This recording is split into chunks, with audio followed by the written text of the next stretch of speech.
I've been very blessed to have that mentality of I'm a fighter. I got all these people around me. These people are here for me. I can't give up. I gotta have that mentality of no, I'm not closing my eyes and I'm not waking up tomorrow. I am waking up tomorrow because I need to live. I'm living for myself. I'm living for my family. I'm living for my friends. I'm living for my Lord upstairs, doing all these things. And that was one thing I wanted to get into a little bit was, I really wasn't religious before any of that happened, but this traumatic experience has changed my life and has brought me way closer to God. So I'm very grateful for that. Amen to that.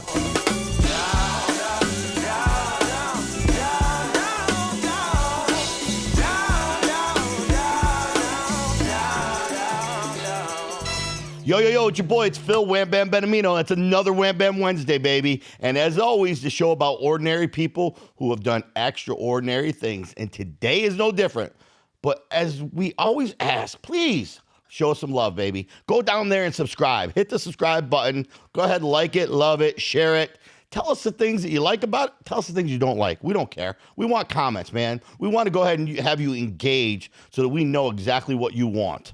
Each week, we have new stuff. This week, it's Halloween week, baby. As you know, Halloween is scary. Ooh, scary. Today's guest went through one of the most scariest things that you're ever going to hear. If you ever wanted to go skydiving, you might want to turn up the volume a little bit, because I got here today, Maverick Schippmann, 18-year-old, right here from South Forsyth, Georgia. How are you, Mav? I'm doing great, sir. Appreciate you. Man, it's good to have you here. And man, very blessed that you're sitting here this morning. So for the viewers, we got to tell them, you had a little bit of an accident. I did. Yeah, this happened late May, so it's only been a couple months now.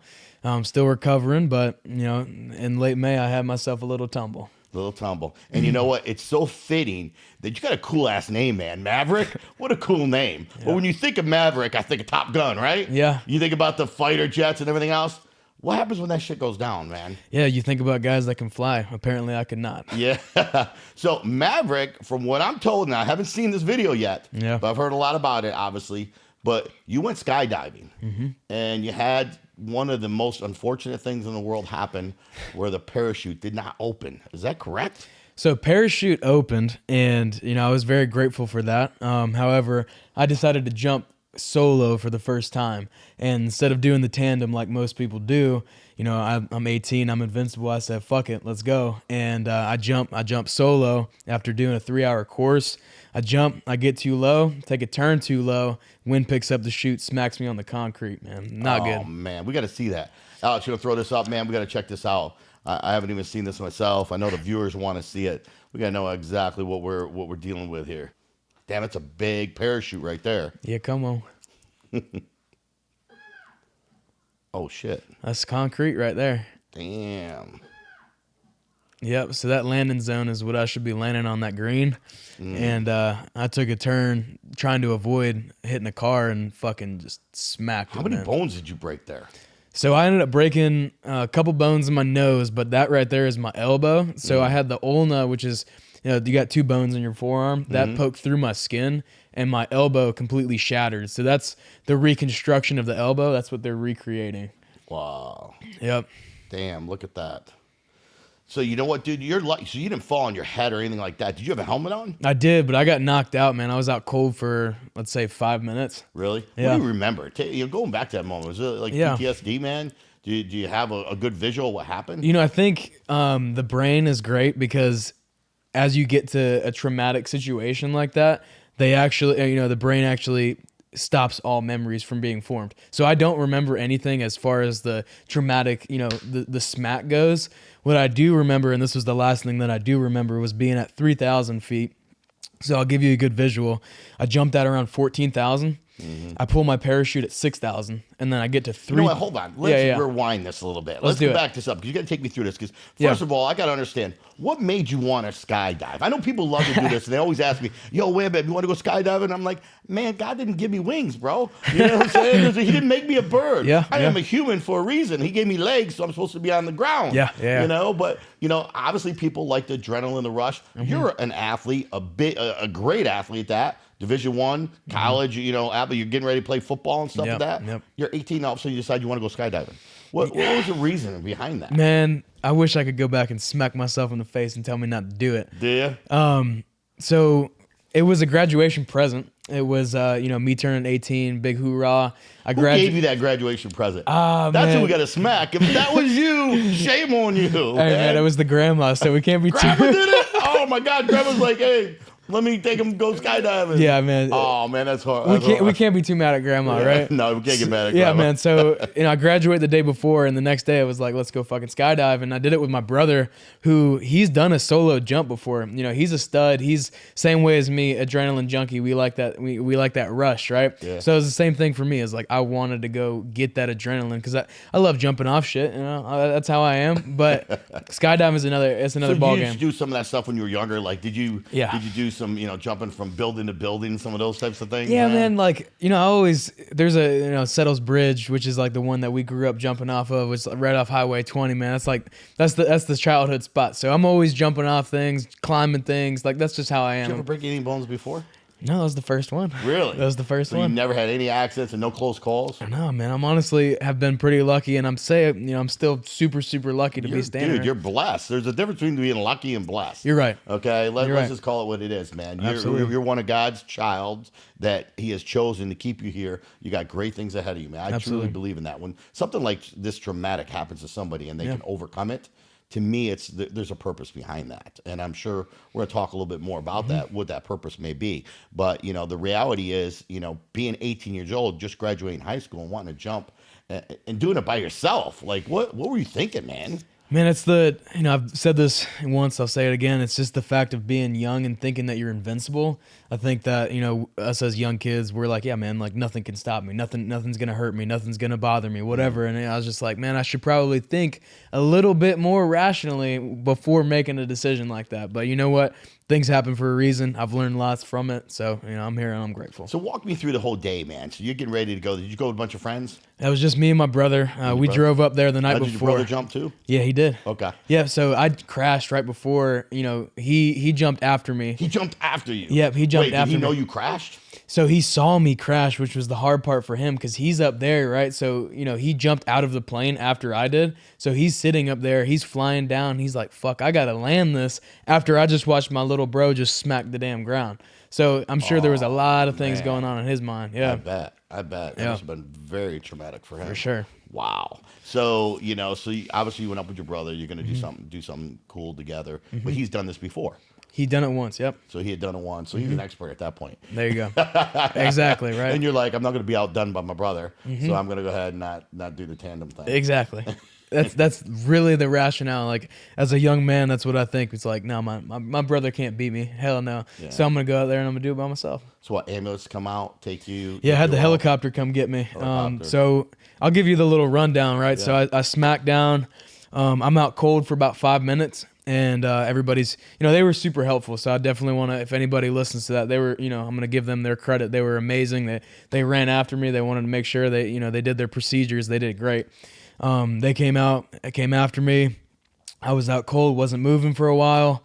Then I started moving and started screaming a little bit. Didn't want to, I wanted to get up. They were holding me down because if you have a spinal injury, something neck, something brain like that, they want to just drop 14,000 feet. Exactly. They want to keep you down, right? So, I wanted to get up, but they call the ambulance. They call it helicopter. Helicopter comes out. They get the helicopter there. They fly me to trauma. They do some emergency operations, stuff like that. And then I ended up spending the next week in the hospital. Yep. So what was the phone call like to your mom, dad? My dad actually was there. So my brother and I, we drove up the night before.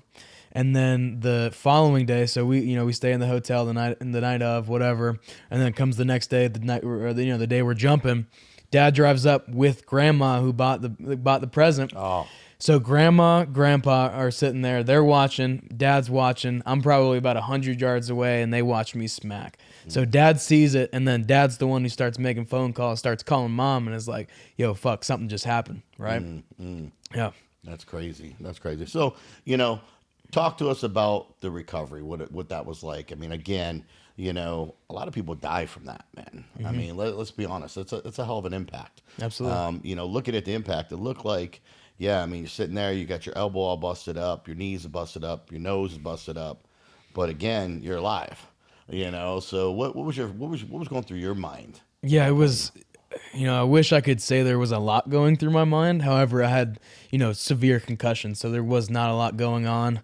The initial, wake up was Mav being in the hospital and being like, kind of in and out, right? And being like, fuck, man, like, I'm alive. Okay, great. Like something's happening. I got doctors, I got nurses, I got all those kinds of people, talking to me. So I'm knowing that something's wrong. And it took me probably a day to come back and being like, okay, now I'm realizing what happened. And yeah, man, I'm a little bit crazy. Like as soon as, I start coming back to realization, like I got people talking to me and I'm just like, I keep telling the doctors, I'm like, at least I sent it. At least I sent it. I'm like, I'm being a dumbass in the ambulance or in the hospital. And yeah, so it took me a little bit for, that mental to come back. I'd say I was probably about foggy for about a month in my brain. So I was definitely foggy, but Was there a time in the hospital where you were struggling? I mean, was there a chance where hey, maybe there's some internal bleeding and yeah, puncture that this kid might not make it? absolutely. So I had, that was where they were very, wary to leave me out. So I stayed in a total of a week. But that week was actually broken into 2 chunks. So I was released after 3 days. They thought, all right, major thing is just the elbow. You got a broken nose. You got, a little bit of bruising in the intestines. Nothing horrible that, you can't go recover on your own. Mm-hmm. However, I come out and they gave me a shit ton of morphine. They gave me fentanyl. They gave me all these types of painkillers because I was in serious pain. So they give me these types of painkillers. I come out. I wasn't able to use the bathroom. Wasn't able to take a shit, and I was all backed up in the inside. And so then I'm throwing up because I couldn't poop. So I'm throwing up.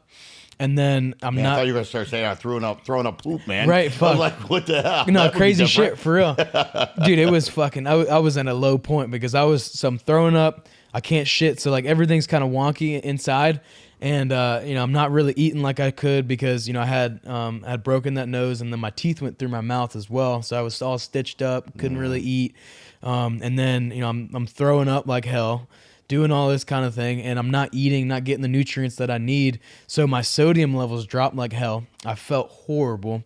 I went back into the hospital. They didn't know what was going on. They did some scans, whatever. Sent me back out. Same thing's going on. I'm throwing up. Meanwhile, my girlfriend's there the whole time. She's holding my puke bucket. She's wiping my ass. I'm like, dude, I'm fucking having. Good girl right there. Good man. girl right there. I gotta keep her by my side. Yeah, sounds that way. Yeah, right. But, I mean, I'm having the worst time, and so I'm like, shit, man, I got to go back to the hospital. Go back. They figure out what's going on with the sodium levels dropping, and then they keep me in for another 3 days, and man, it was serious pain when I was. So walk me through it because I've been to that point where I actually laid in the hospital, got real sick in Italy, and thought I was gonna die. Yeah. And it actually a lot of stuff had happened where when you're sitting there and there's nothing you can do but sit there and think about what's going on, and wondering, am I gonna make it? Do you ever have that thought process when you were in there, like, hey man, I may close my eyes and not wake up, like, and it gets a little scary. Yeah, I think that's a great point, Phil. I think it's really mentality. It goes in, how you do one thing is how you do everything. I think that, I've been very blessed to have that mentality of I'm a fucking fighter, and because I'm hurting, I got all these people around me. These people are here for me. I can't give up. I gotta have that mentality of no, I'm not closing my eyes and I'm not waking up tomorrow. I am waking up tomorrow because I need to live. I'm living for myself. I'm living for my family. I'm living for my friends. And I'm living for my Lord upstairs, doing all these things. And that was one thing I wanted to get into a little bit was, I really wasn't religious before any of that happened, but this traumatic experience has changed my life and it's brought me way closer to God. So I'm very grateful for that. Amen to that. That's awesome. Yeah. Well, and let me tell you, you were closer to him than you thought. Let's be real. Yeah, you're right. So you were in the sky coming down, shit. and he put some wings out there for you. Absolutely. So that's a good thing. We're glad about that. You had a full ride. Like you were going to go play college football. Did that ever enter your head like, oh shit, man, now what am I going to do? I mean, here you just graduated,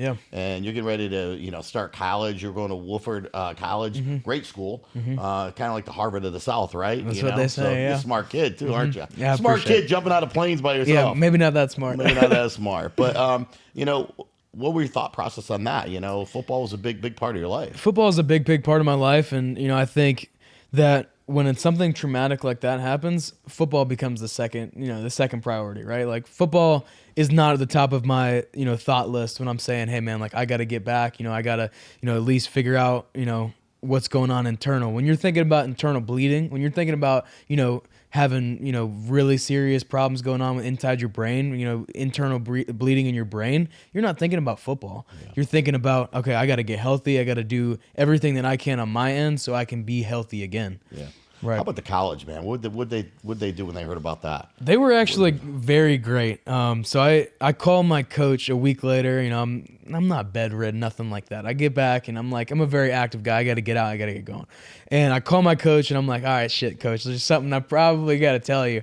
And I call him. I'm like, hey man, like I got into a fucking skydiving accident. And he's like, his initial response was, you're just now telling me about this? And so he wanted to know sooner, and he was great, but he knew that I definitely had went through something very traumatic. Right. Yeah. Now, you missed your first year? Yeah. For that. So sat back, and where are you at now? Are you? So what I'm doing right now, I decided to leave school, actually. I dropped out of school.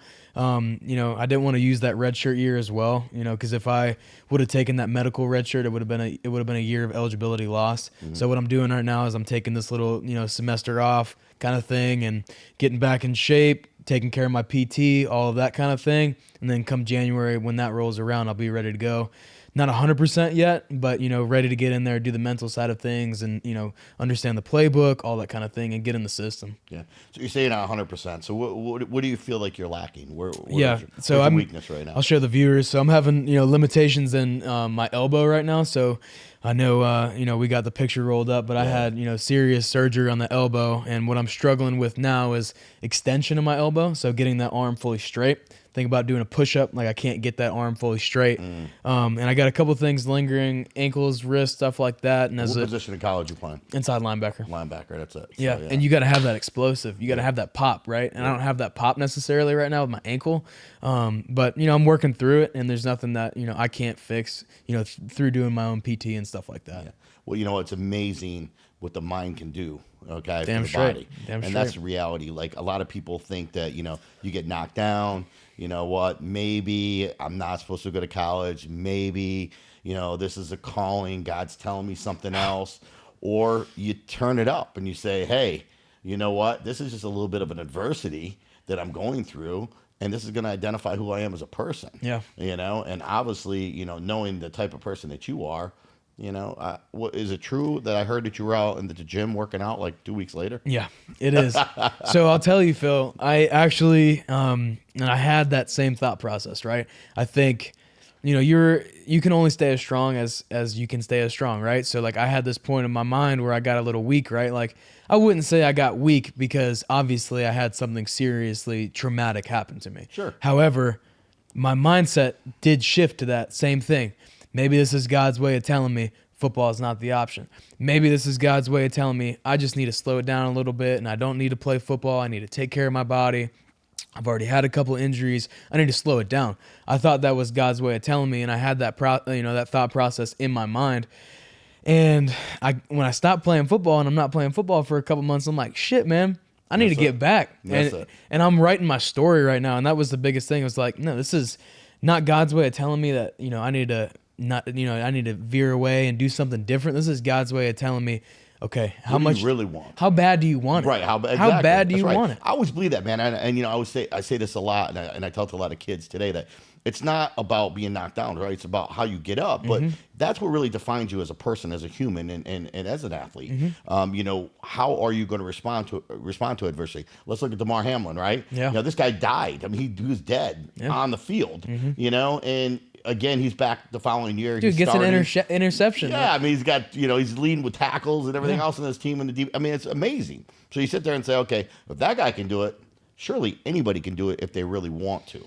But again, you got to have the want and the desire. I think maybe that was just a point in your life to say, how bad do I want this? Yeah, understanding too that the brain, is what the brain is designed to do. The brain is designed to keep you comfortable. The brain is designed to say, hey man, like, let's stay in bed. The brain is designed to say, hey man, like That's weakness, man. Yeah, fuck That's no. weakness, We can't baby. do that. The brain is No. designed to say, man, it's 5 a.m. You don't need to go out. You don't need to go for a run. Yeah. The brain is designed to say, you don't want to push those 2 extra reps. You might hurt yourself. No, it's like, fuck, man. I'm aware of what the brain's telling me to do, and the brain is telling me to stay comfortable. Fuck, man. I'm a legend. I'm about to go do some shit that nobody else has ever done, and I can't wait to do it. That's a David Goggins magic right there, man. You got to have that mindset, right? You have to. You have to. You have to.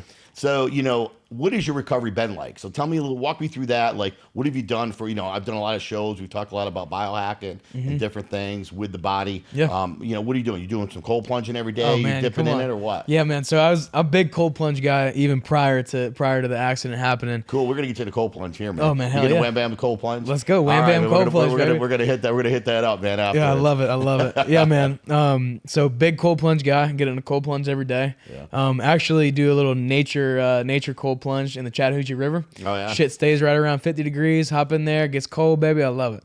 Yeah. Good for the mind and soul too. 100%. So cold plunge, do all that kind of thing.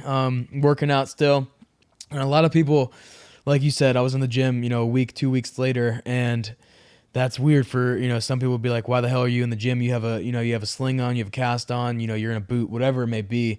One of my favorite, attacks at it is, hey, you got 5% of your body that's not working. Let's say 5%, right? Right. That doesn't mean you stop the other 95%.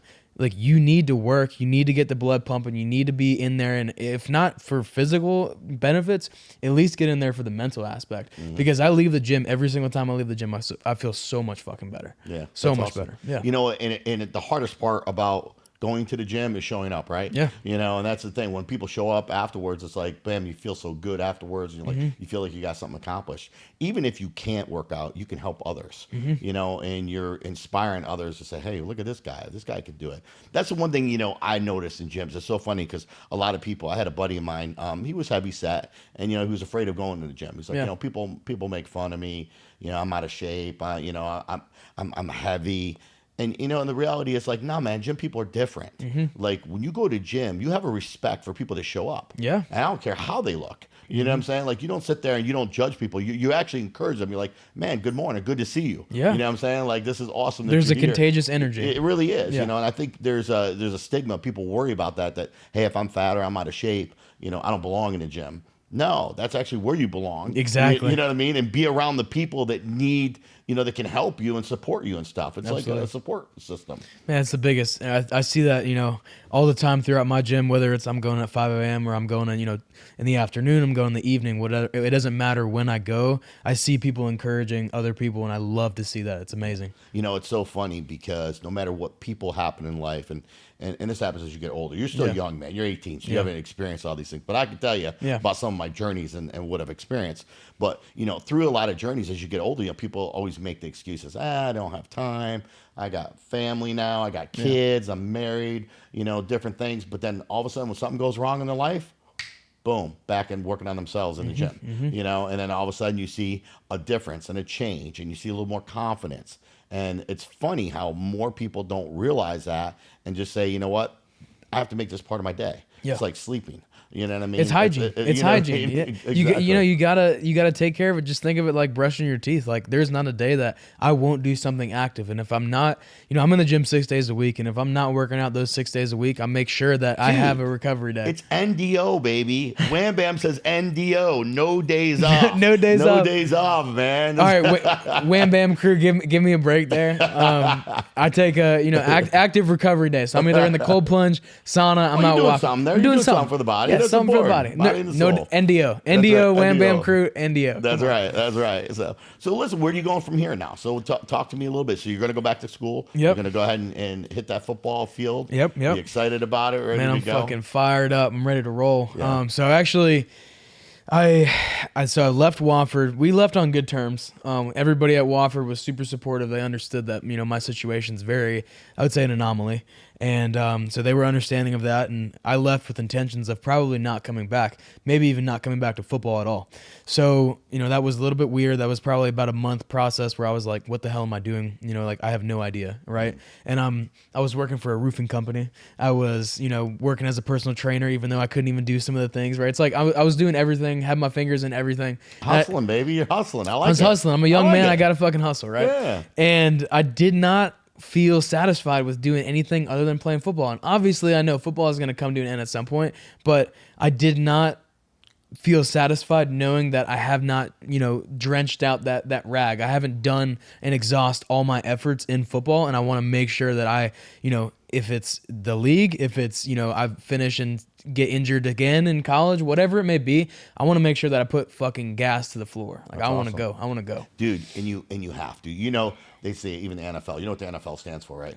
National Football League. Well, no, baby. It's what you got? Not for long, baby. Not for long. Yeah. So even that, it's a job. At the end of the day, it's a job, right? And it's not for long. It's not going to last forever. Mm-hmm. But you know what?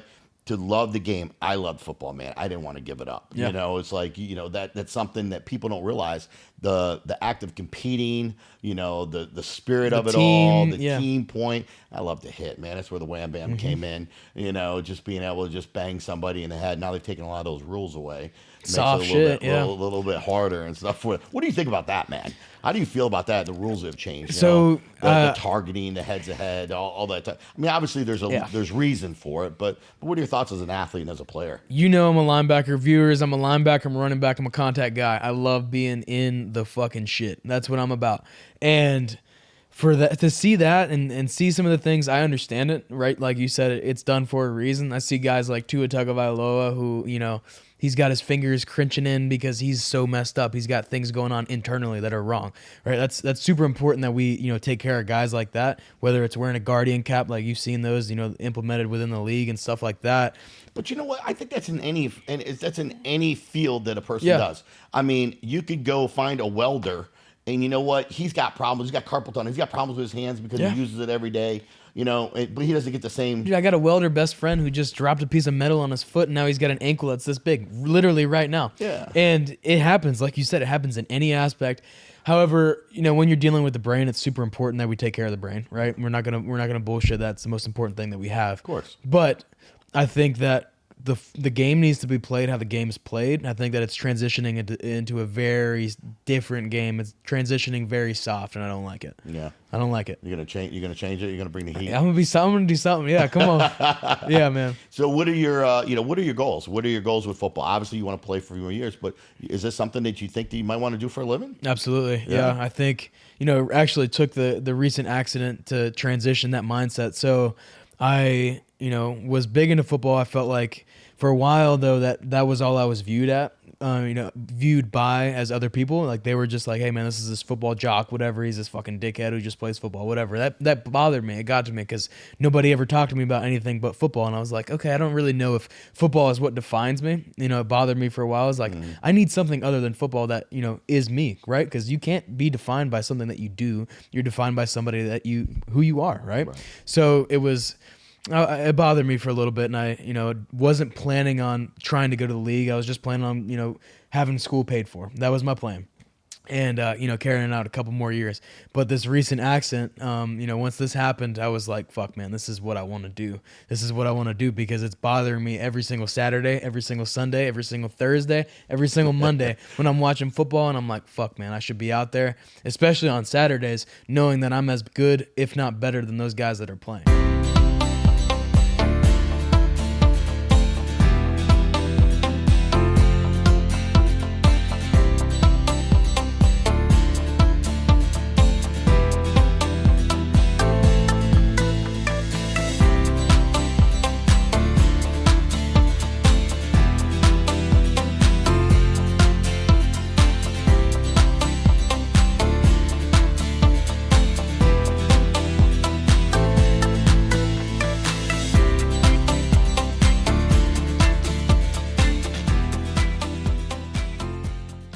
So what is that like? Now let's talk about that real quick. Yeah. Georgia Bulldogs. Yeah. You ever get harassed by some of your friends? Man, I know you play with some of these guys that are playing over there and stuff. How come you're not in Georgia? How come you're not playing in Alabama? Why aren't you in Tennessee? Yeah. Like, why not Ohio State? What made you go to Wolford?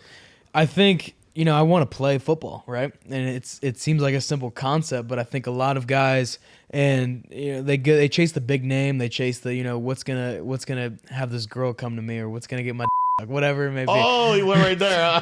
Whatever. Bleep that one. I know. I talked to Alex. I was like, "Hey man, what can I say?" No. I'm a personality. Grandma, don't be watching this now.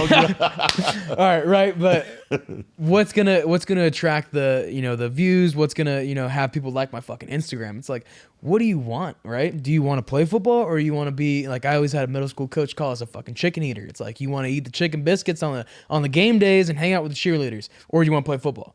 Right? Football is a man's game. Football is a violent game. I want to fucking play football. I don't want to be on the bench watching people play football.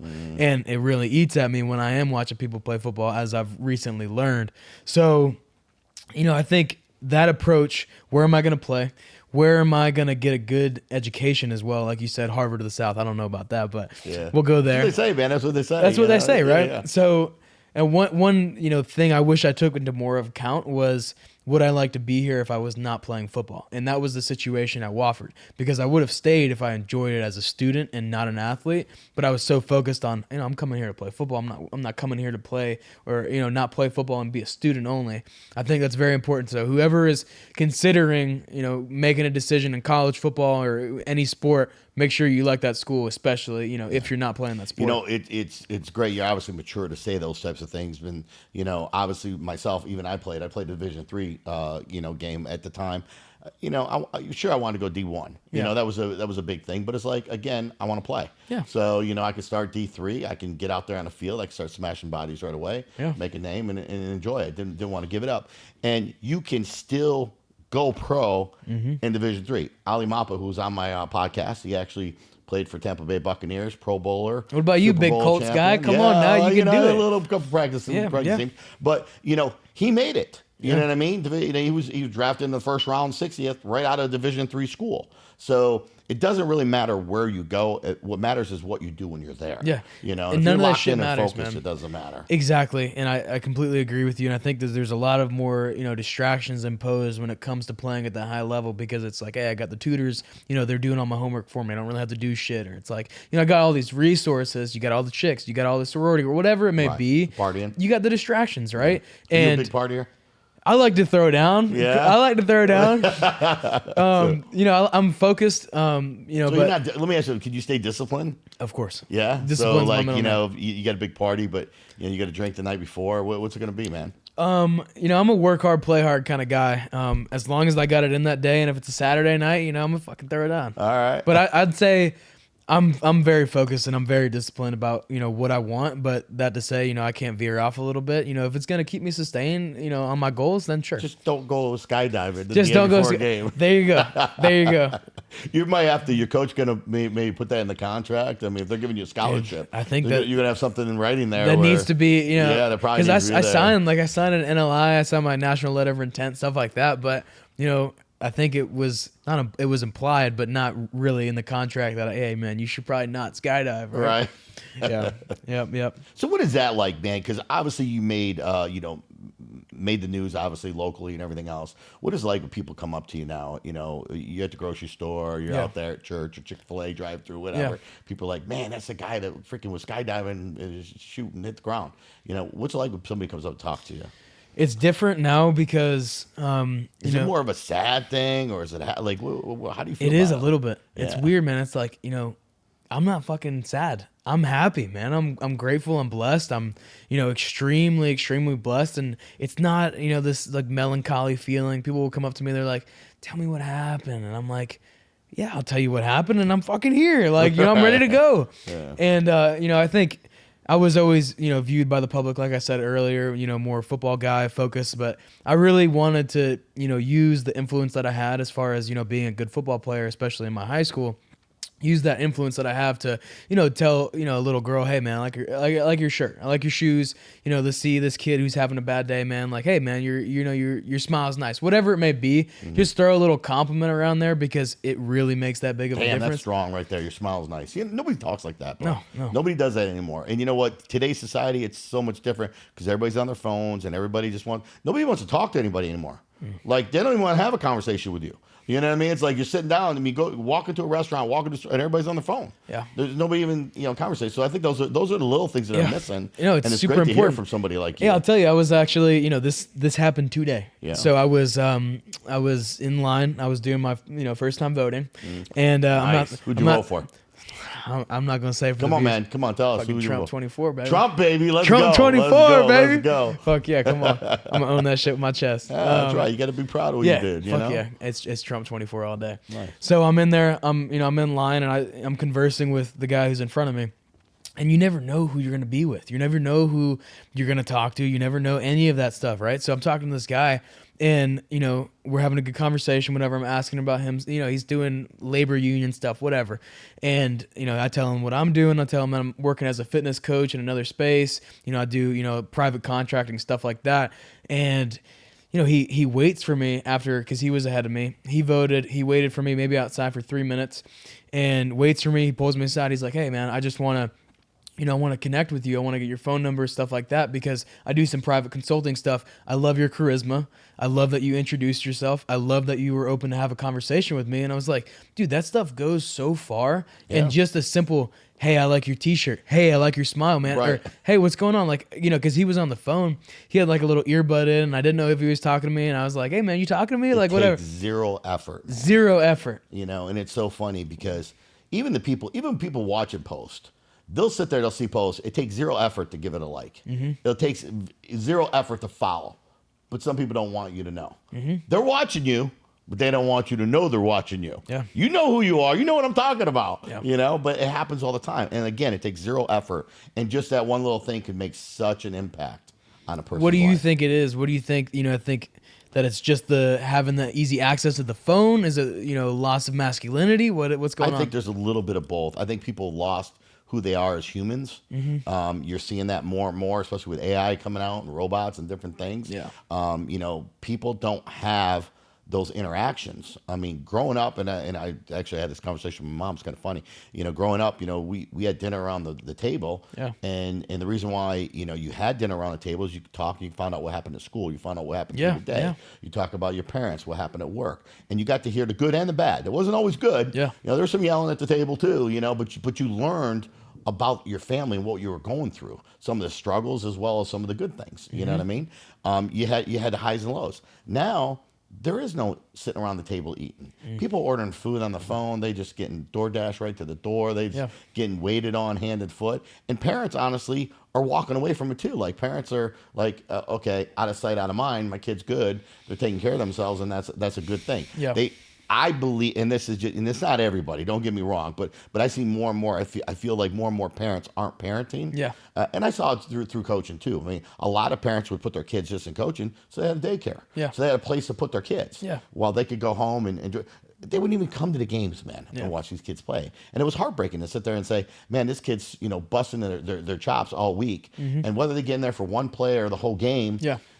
What parent? Why wouldn't you want to be out there and watch your child? Yeah. So I really believe that's a problem in society, and I think we made people lazy. Like, I really believe that. Absolutely. Because it's just the comfort, the easy access to anything that you want, instant gratification. Whether you're scrolling, you see a hot chick on Instagram, or you're scrolling and you just get to like somebody instead of have a conversation. It's so easy, and you just get that. Dude, that's why you look at even sex being a big thing at a younger age. Yeah. I mean, growing up when I was a kid, obviously I didn't have a phone. Yeah. So what is porn? What is sex? You can't see that stuff. I mean, I remember searching my house for my father's Playboy magazine.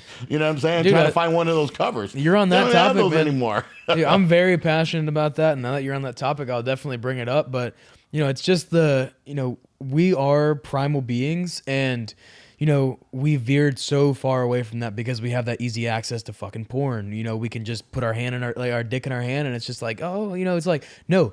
You talk about being fucking primal. What do we have to do? We used to have to go out. We used to have to find a mate. We have to fucking hunt for our food. Everything was so much harder, and that's the issue. Everything is so much easier. We just get that instant gratification. I don't have to do shit. I just fucking look on Instagram and I just grab an app, boom, click, swipe left, yeah, and call her up, come in for a hookup. Society problem, man. Societal problem. How do you feel about the whole Diddy shit going on, man? What are your thoughts on that? I mean, Dude, I see here's a that guy, shit. he's an icon, right? People look up to him, icon, music. What are your thoughts on I that? see You that young shit on kid. my Twitter feed, man, and I think that everyone's got the light on Diddy, but I think that's also a big distraction because it's not just Diddy that's doing shit like that. It's fucking everybody out there, man. Like all those big names, right? Like, Hollywood, that whole track, dude, they're on some little kid fucking shit, like just weird shit that I don't even want to know that's going on. Protect your kids. That's all I'm saying. But that stuff's real. And we talk about the phones, talk about what your kids know and what they don't know. Yeah. If you had a child right now, and hopefully you don't, you're still young. So I don't, just for viewer discretion. But the reality is, you know what? If you had a kid, when do you give them a phone? Shit. Like what age? My plan, and I mean, this is a problem, Matt. These are the things that you go through society, you look back on, you're like, well, what age do you give your kid a phone? Yeah. Because parents will sit there and say, well, I want my kid to have a phone because I want them to be able to call me if there's an emergency or something. Plus, I can track them. I want to know where they're at. Flip phone that shit, dude. You know what I'm saying? Yeah, but it's flip phone. But then they also have access to so much more. And I know people say, oh, well, you can cut it off. Man, kids are smart. Yeah. Kids know what to do, man. Yeah. They know a trap lot more phone, about it. separate phone, all that kind of stuff. Yeah, I think there's, What did you say, trap phone? Trap phone. What is that? Trap phone's like a second phone, right? So What? yeah. I got two phones. Like Really? people have this little second phone. Like if mama takes the phone, you got that second phone hiding underneath the bed that you just pull out and you just do your little thing. Did you have two phones? Hell yeah, dude. See, yeah, man, I got that little country twang to me. My plan is to, take my kids, go out. I want to be out in the West, man. I want to be, obviously if the league works out, I'll have myself some bank and, buy myself a fucking ranch, have myself some land, build a little compound, with my brother and all that kind of thing. And, be outside, be in nature as much as possible and influence that in my kids, in their lives as well, and get away from the phone, get away from all of this, new modernity, bad view stuff, man. I'm trying to get out there. I'm trying to be in the wild and just be living. Your fun for the day is skipping rocks. So we're gonna learn how to skip rocks with Daddy. We're not gonna go watch bullshit on our phones. Right. Yeah. That's big, man. That's strong. That's strong stuff. Absolutely. Being that you are young, I know you made a little bit of money. You worked, you hustled and stuff. What do you do with your money, man? Yeah. You got a lot of goals there. What are you doing? I'm saving, man. I've had a Roth IRA for a couple years now, so that's Good. Hopefully get my place like this, something like that. Good. But yeah, man, I actually started a business 3 years ago with my buddy. His name is CJ, and we started a business together. And I actually got this tattooed on me. It's AO, and we started a business called AO Services. What's it stand for? AO is just fucking AO. Like pull up in the party. You asked about party. Hell yeah, AO. Like that's just AO. Okay. It's just a way that I like to live my life is very carefree, and if fucking something's wrong, that's why I put it on my wrist. Ayo, it's all good, man. So yeah, I definitely looked at that shit when I was in the hospital. Ayo, it's all good, man. Nice. It'll be all right. But started a business. We did landscape and pressure wash and all that kind of shit. Just young man hustling kind of thing. We did that business for about 2 years together. Then I split off. I did my own thing for about a year. And, I was grinding, doing anything I could, neighborhood, Forsyth County, all that kind of thing, doing anything I could. So I ended up buying myself a truck, expanding the business a little bit, could do more stuff out of the truck, obviously. So, Sure. I'm making a little bit of money. But yeah, most of it goes away, if it's not, being spent on my girlfriend or nothing like that. And I got to take care of her as well. But, it's being saved. So, do you have rules with your money? Because a lot of kids today, they don't have rules. Yeah. And that's the problem. They have money and they see it and they just go spend it.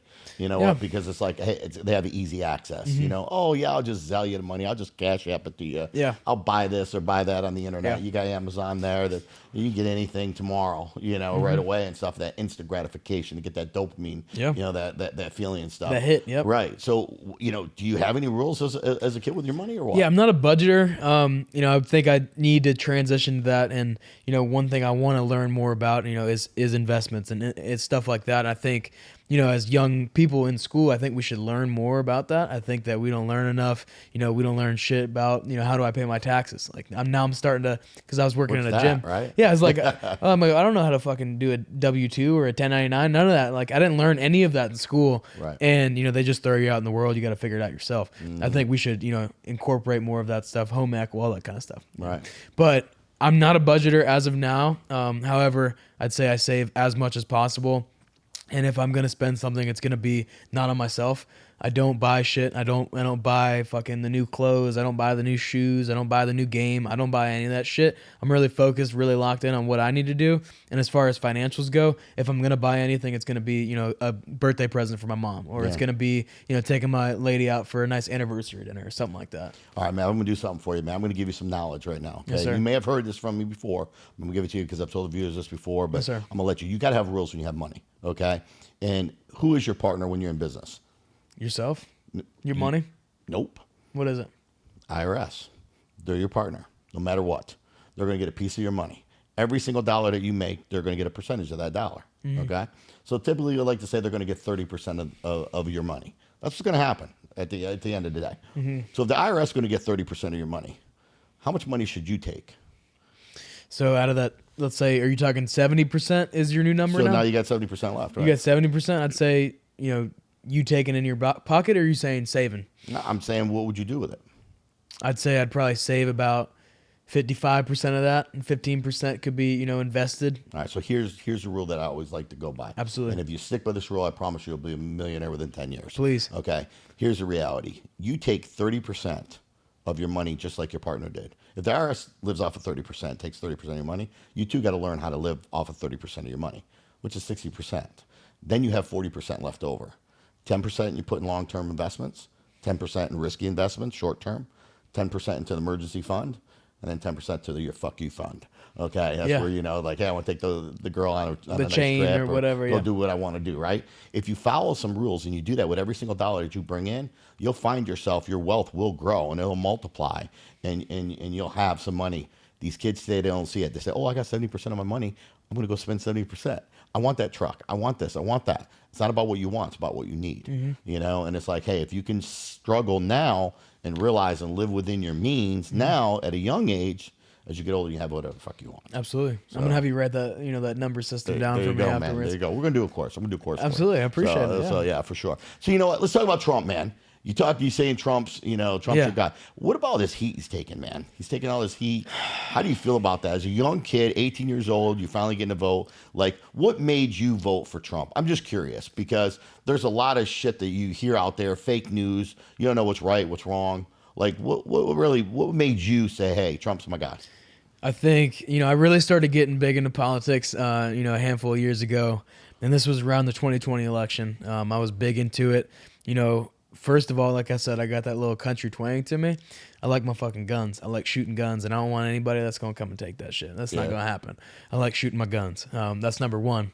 Number two, I like strength. I think that's very important for us. And I think the fact that we had no new wars, any of that kind of stuff, I think that, foreign leaders, international leaders are respecting him more than they are, obviously, a Joe Biden who can't even fucking spit out a sentence. Right. So I think that the strength aspect is one thing that I really like. I like the fact that, Putin, like mutual respect, right? Like we're not trying any bullshit because we know Trump's not afraid of the red button.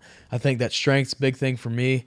And I'd say the last thing, I think is, having that God center. I think, and I saw a video of, Kamala the other day, and I like how this is turning into a political podcast. But, hey, man, it's current. It's current right now. It's real what's shit, happening. man. It's you life. Just voted. You just voted. So I'm kind of curious what made you vote that way. Did mom and dad say, hey, vote Trump? Or did you actually have a feeling of yourself? And clearly you're showing why. Yeah. This is definitely a me thing. And, I think I saw a video. I saw a video of Kamala the other day. She had somebody who shouted out in her rally, "Jesus is Lord," and she said, "You guys are at the wrong rally." Oh, you guys are at the wrong rally. And I said, you know what? I cannot vote for somebody who's going to do that. I wasn't even thinking about it beforehand, but after I saw that, I'm like, hell no. Wow. I think somebody, that side of things. I think you believe similar things to to what I believe, but strength. Having Christ as your center, and also, being that guy. Like Trump holds himself like he's a very kind, he's a respectful person, but he's also just he holds himself to a high standard. Right.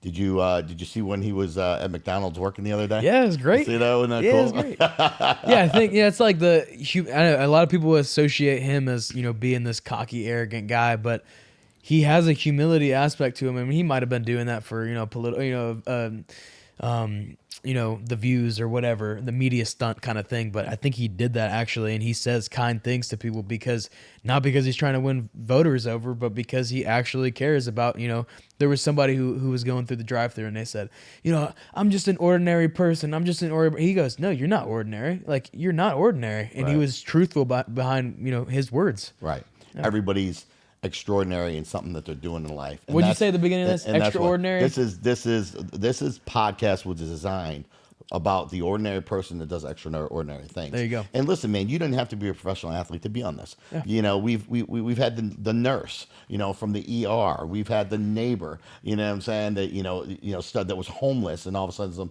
multimillionaire. Everybody's got a story. Everybody's got a story, man. So what makes one better than the other? They're not. It's part of their life and their story. But when you can share it, you give other people hope, because there are people right now, I guarantee you right now, there are young kids, there are 17-year-olds, 18-year-olds, 16-year-olds, you know what I'm saying? There's 25-year-olds that are watching this that are going to look at you and say, wow, man, look at this guy. He went through something, a huge trauma in his life. He went through a big part of adversity, but he speaks like he's 30 years old. He speaks from so much confidence and so much knowledge. Like, he didn't let something knock him down and say, hey, listen, you have to be a part of this. And guess what? Now football probably isn't the route. And now I probably should think twice about doing certain things. Mm-hmm. You're still living life the way you're living, Absolutely. But you're doing it with knowledge now. Mm-hmm. And that's what comes with. And I really believe as you get older, that's what you get. You get knowledge. That's that frontal lobe being developed. That's definitely what I found a little bit. It's like, calm it down. Let's think, is this a rational decision? And you know what? Let's still send it, right? Yeah, Make the decision. Live fast.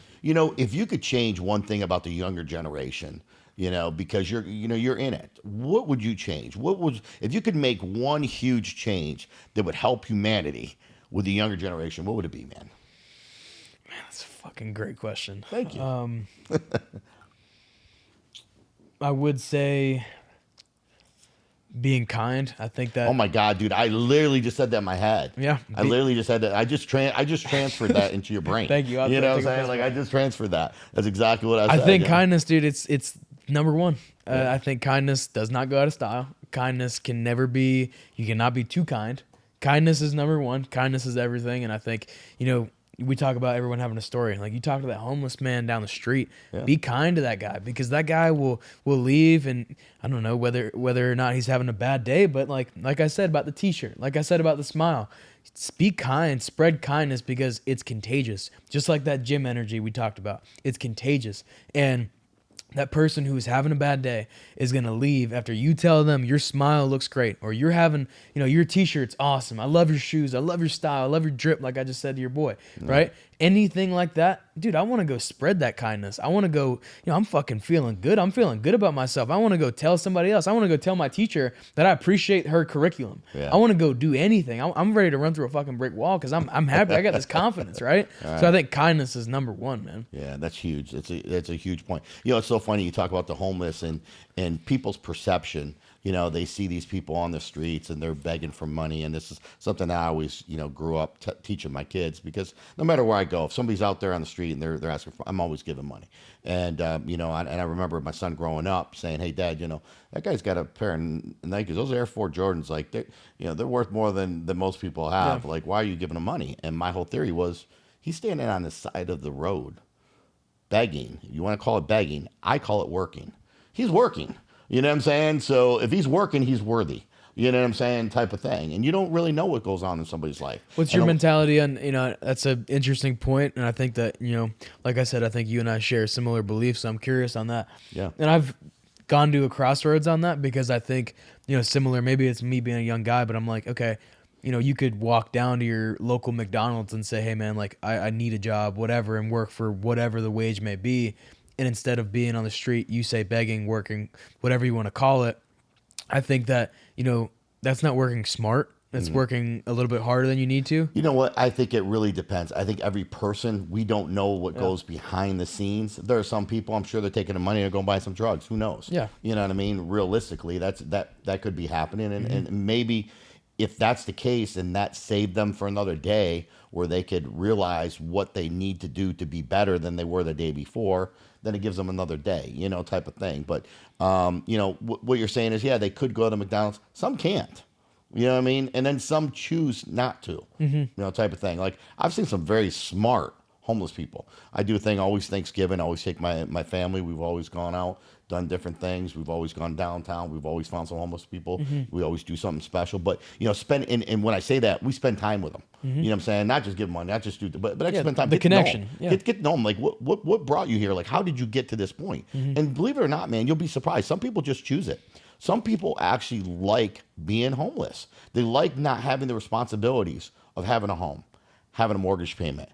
They feel like they can travel. They can just get up and leave. They can go live behind that building over there tomorrow. And not being in the rat race. It's a whole new world to them. You know what I mean? So it really is a perspective, and it's really eye-opening when you can go have some conversations. Obviously, they're not all like that. There's some conversations you feel really bad. Like, you really want to try to help out. They need medical support. They need some help, and maybe they're not able to get that. But at the end of the day, man, God says, if somebody is asked, give. Give. I was going to ask you, so how big is God in your life, and what does your faith look like, and how has that kind of shaped your life? So listen, I've said this ever since I was young, and I coached obviously for many, many years. But my rule is this: God is number one, family is number two, job is number three, football was always number four. And I always said, if I can't take care of number one, I can't do two and three. If I can't take care of one and two, I can't do three and four. You know what I mean? So I needed them in that order. Without God, you don't have anything. People can sit there and listen. I struggled with it. I struggled real bad. You talk about faith. I struggled. I went through some really bad losses. I lost my dad as my best friend for many, many years. I still grieve. A month later, I lost my best friend. Passed away at 42 years old with a heart attack. Family of 6, kids and everything else. I'm still grieving. I'm still don't understand death, right? Yeah. And the things that go through it. But I also realize that, people say, oh, well, if there's a God, how do you know? You don't know until you're dead. You don't know. And the reality is this. Somebody brought this to my attention one time. They said, you know what? If there's a heaven, and if it's as good as everybody says it is, would you want to go? And I sat there, and immediately the answer, of course, yes, is of course I want to go. Then why wouldn't you want to think that then? You know what I mean? I want to think that. I want to put my energy into the positive part, that. Instead of... And you know what? It feels a lot better. Yeah. It feels a lot better knowing that there's a possibility. You know what I'm saying? I'm going to go with that. I can't explain this there. There's science to a lot of things in life, and there's things that science has nothing to do with. You know what I mean? Type of thing. And I'm a firm believer of that. So yeah, I'm a big firm believer. There is a God. There's spiritual things that are way higher and have way more control than we could ever try to control. Absolutely. Those that don't believe, that's fine. I don't think anything less of them. I think there'll come a point in their lives where they'll believe, and sometimes they go through traumatic things in their life. You went through a traumatic thing in your life. You're very young. Yeah. But to experience that at a young age, that's going to help you develop over the years to say, yeah, man, there's, I got some people looking out for me. There's something a little bit, higher. Absolutely. And there's more for me to do. And that's why I say, man, you're one of, I can't wait to follow your life, man. You got some great things ahead of you. I already feel it. I know it. I'm excited about watching it. Yes, I can't wait to see your book and how it ends. You know what I mean, type of thing. Because I know you got great things ahead of you. So that's what's really super. That's how I feel too.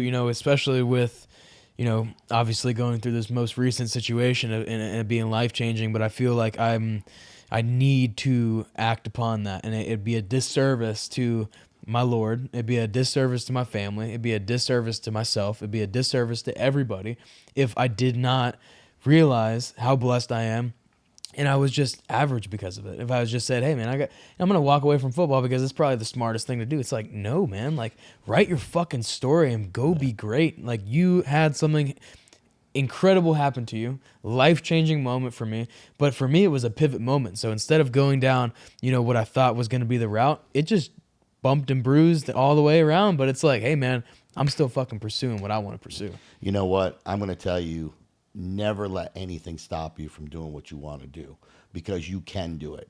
For those that and people that want to knock it down, there's always going to be haters. Yeah. There's going to be the jealousy. You're going to get that, man, all the time. And it doesn't really matter, because, my biggest fear is when I go away, when it's time for me to go, and I go up there to heaven and God says, hey, you know what? This was the Phil Benemino you were supposed to be. Yeah. but you didn't. settled for this one. You know what I mean? So, that's my biggest fear. So is to make sure that I make him proud and I'm doing all the things that he wants me to do. That's why we do the show. That's why we do the pod. If I just get one like, I could care less about millions of likes. I care less about any money. I don't make any money. I don't make any money in pocket. We give everything away. Anything we make, we give away. You know what I'm saying? That's a reality. The bottom line is if I have one person that we can make an impact on, which we've done, then I've done my job for today. Absolutely. For today only. And you're going to do it again tomorrow. And it makes me a better person to get ready for tomorrow. Absolutely. That's it. Question for you. You talk about jealousy, you talk about, all that kind of stuff. I think of what hits my brain is people stabbing you in the back and stuff like that. Yeah. How do you approach that and go with, finding true, genuine people in your life? And, I think that's a vibration. It's a frequency kind of thing. I think, you said you can already feel that from me, Sure. right? I'm not here for, anything other than a conversation. Right. And I think that's super important is those true, genuine connections. But how in your life do you have those genuine connections and know that they're genuine connections, they're true, they're sincere, and then, use those people and not use them. I'm not saying use them. I'm saying, have them in your life and serve their purpose. Sure. Right? And I'm glad that you asked me that. The reality is my perspective on it is your real friends will identify themselves when you have some of your toughest times in life. Everybody wants to be around for the good times, but who's going to be there during the bad times? You know what I mean? Who's going to be there to pick you up? Who's going to be there to, give you that, hey man, that's a great smile you got today. Yeah. And make you feel good. Hell yeah. You know what I mean? Type of thing. When things are going well, everybody wants to be a part of it, right? But when things aren't going so well, who's going to stick around and be there? Super and important. that's really who you should identify. I always tell people to look in the room, look around the room. If you're the smartest guy in the room, get out of the room. Okay, you need to go find another room to be in. Yeah. That's just it. Because That's you're not why I'm trying, in this room. because you're not trying to elevate yourself. Yep. I really believe you have to elevate and you have to grow. If you're not growing, then you're dying. God doesn't want us to sit around and just die. He doesn't want us to just be content with life and what He's given us. He's given me another day that I need to utilize that for something bigger than it was yesterday. Yeah. And if not, then I'm failing. Type of thing. So That's that's where I'm at. Thank you for that. I appreciate you answering my question. Yeah. I have gotten the absolute best pieces of knowledge from being on the football field. And, while being on the football field, there was so many things as a young person that all of that shit went over my head. And I've gone back and I've listened, to hear that voice of that, big old football coach talking in my head and whatever. One of the biggest things was you're not staying the same. You're either getting better or you're getting worse, just like you hit on. It's like, it's so true. And I didn't understand it until recently. It's on the days that I'm not doing something to improve myself, whether it's biohacking, like you talk about, whether it's exercise, whether it's having a, sit down dinner and having a good conversation with my mom, whatever it may be. If I'm not improving, I'm getting worse. That's right. And that's so true that I did not realize until recently. So many things, little Mav has had go over his head. Yeah. You're growing quicker than most. I'm growing. Which is important. And the one thing about it, man, your mom and dad, always spend as much time with them as you can. Don't take it for granted because there's going to be a day like, I wish I could call my dad right now and talk to him. Yeah. I wish, I could have that conversation with him. And, you look back and I was blessed because I had a good relationship with my family. And some people and some of the viewers out there know who I'm talking to. You may not have a good relationship with your parent. Maybe you had a falling out. Maybe you don't agree with everything your parent did. Some of you would sit there and probably say, my father or my mom's a piece of shit and I don't want nothing to do with them. You know what? All the more reason I'm telling you, reach out to them. You know what? Be the better person. Put your arms open wide. Maybe they just need a hug, man. Maybe you could help change them if you really believe they're such a bad person. But people need love, man. People need to know they care about. And, if your mom and dad are around, and we take them for granted because they're mom and dad, but they want those conversations. Superheroes, yeah. You know what I mean? They are superheroes. Yeah. Always.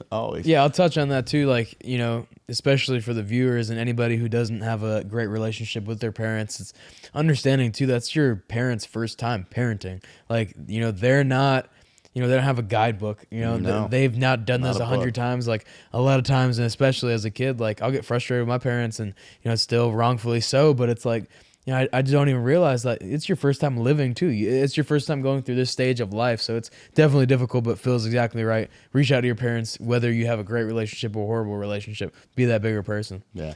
Mav, closing arguments, anything that you want to say or put out there to any of the viewers today. You said a lot of cool stuff.